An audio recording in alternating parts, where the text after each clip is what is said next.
Delivery అయింది. Delivery అయితేనే నేను వెంటనే వాళ్ళకి ఫోన్ కొట్టినా.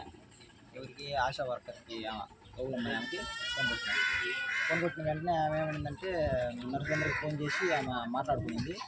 మాట్లాడి వెంటనే ఆడికి తీసుకురండి, నేను చూసుకుంటాను అని చెప్పింది. ఆ తర్వాత ఆమె తీసుకుని పోయింది. మేము ఆటోలో పెట్టుకుని తీసుకుని పోయిన తర్వాత అమ్మాయికి అనేది బ్లీడింగ్ ఎక్కువ అవుతాయి. బ్లీడింగ్ ఎక్కువ అవుతుంటే అమ్మాయిని తీసుకుపోయి నేను బల్ల మీద పడబెట్టింది. ఒక హాఫ్ అన్ అవర్ అయింది. చూసారు వాళ్ళు ట్రీట్మెంట్ ఏం చేసారు. అమ్మాయికి సెలైన్ పెట్టాలా, తర్వాత ఒక ఇంజక్షన్ ఇవ్వాలా అన్నారు. తర్వాత ఇచ్చుంటారు వాళ్ళు, అంటే మనం చూడలే, ఇచ్చుంటారు. తర్వాత ఏంటంటే ఒక హాఫ్ అన్ అవర్ తర్వాత నేను అడిగితే ఎక్కడ అమ్మాయికి బ్లీడింగ్ ఆగలేదంటే ఆగలేదు అని. సర్లే అటైతే ఇంకొంచెం చూద్దామని చెప్పి వెయిటింగ్ చేస్తే ఆ తర్వాత మళ్ళీ అడిగిన బ్లీడింగ్ ఆగలేదు అంటే ఆగలేదు అని. అటైతే ఎందుకు మాకమంటే మన దగ్గర ఒక మెడిసిన్ ఉండాలి, అది లేదు, బద్దలు పోయి తెచ్చుకోపోండి అని. సరేలే అని చెప్పని అది రాసి ఇచ్చేవాళ్ళు స్లిప్ మీద.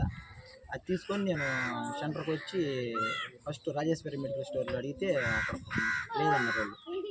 తర్వాత ఈ పక్క బాలాజీ మెడికల్ స్టోర్లో అడిగితే ఆడ దొరికింది. మళ్ళీ తీసుకొని నాకు 20 నిమిషాలు టైం పట్టింది. ఈ ట్రాఫిక్ కాబట్టి నాకు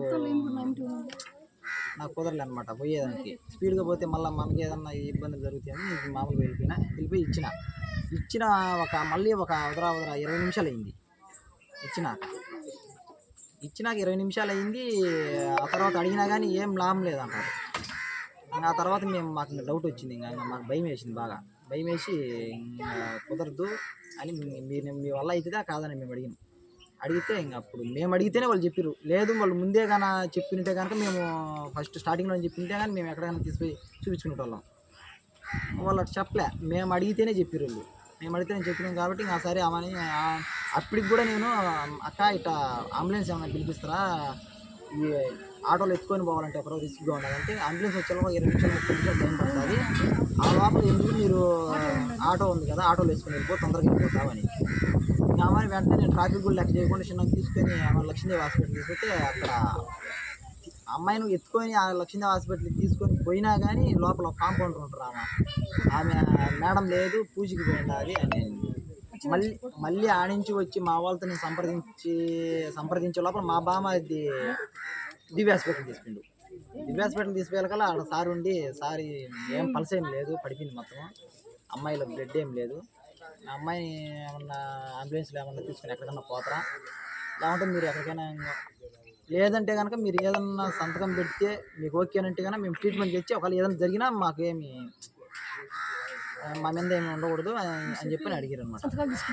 అంటే సంతకం సంతకం పెడితే మళ్ళీ ఉండి ఎందుకు వద్దులేడా తీసుకొని వెళ్ళిపోండి అని చెప్పి అది గవర్నమెంట్ హాస్పిటల్ పెద్ద హాస్పిటల్ తీసుకోమంటే అక్కడ తీసుకుని ఒక హాఫ్ అన్ అవర్కి అట్లేం లేదు, ఇడ్లీ పెట్టినా ఏం లేదు, తర్వాత టీ తాగినా బ్లీడింగ్ అయితే ఆగే పరిస్థితే లేదు. బ్లీడింగ్ ఆగి ఉంటే మనం అంత దూరం పోవాల్సిన అవసరం ఏముంది, అక్కడ ట్రీట్మెంట్ చేసుకుని వచ్చేది. మనకు ప్రతి చిన్నదానికి ఇంజక్షన్లు వాటికి వీటికి పలికేది వాళ్ళే కదా, ఫస్ట్ నుంచి ఆడికే పోతాను కాబట్టి ఇంకా వాళ్ళ కాడికే మనం అన్ని వాళ్ళే సంప్రదిస్తారు కాబట్టి డైరెక్ట్ ఆడికే తీసుకొని పోయినా నేను.